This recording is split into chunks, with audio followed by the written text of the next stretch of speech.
The night of my wife's sister's birthday had begun like any other family gathering, laughter, music, and chatter filling the air. I brought a thoughtful gift, smiled politely, and tried my best to fit in with people who never fully welcomed me.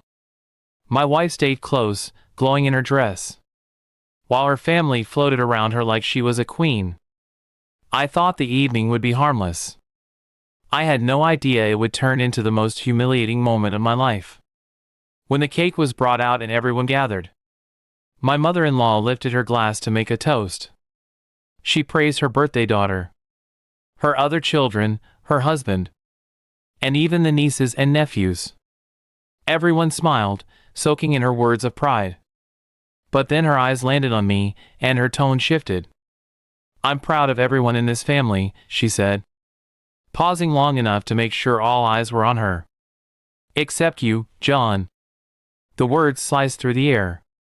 The room fell into silence, the laughter dying instantly.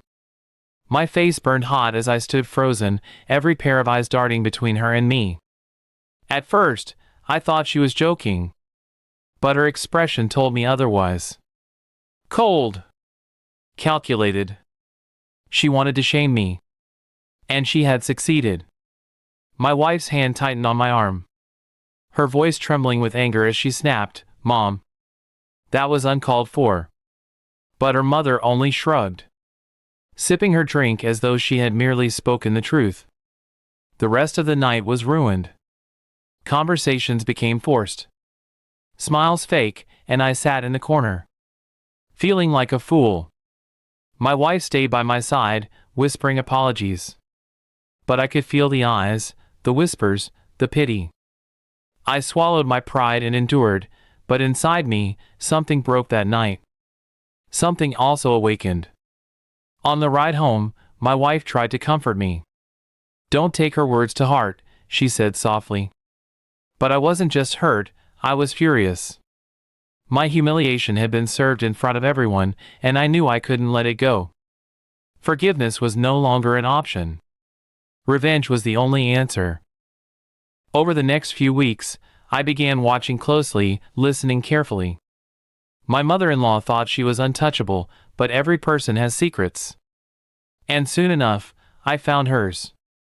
She was deeply in debt, credit cards, small loans, even money borrowed from relatives.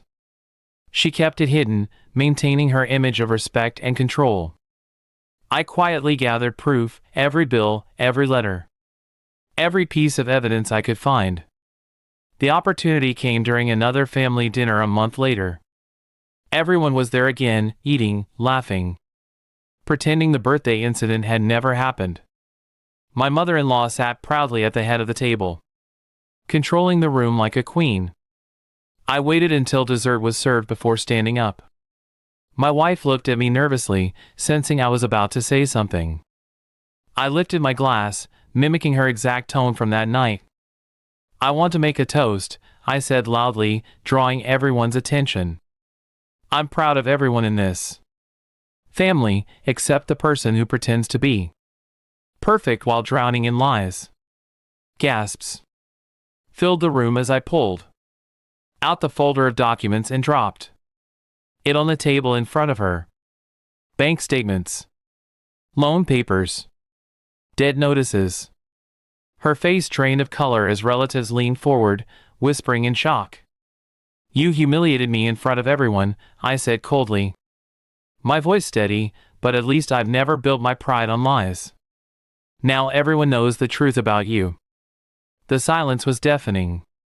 My mother-in-law stammered, reaching for excuses, but no one defended her. The queen had fallen, and I had been the one to topple her. My wife squeezed my hand under the table, her eyes wide with a mix of shock and pride. For once, the whispers weren't about me. They were about her mother, exposed, disgraced, her power crumbling in front of her own family. That night, I walked out of that house with my head high.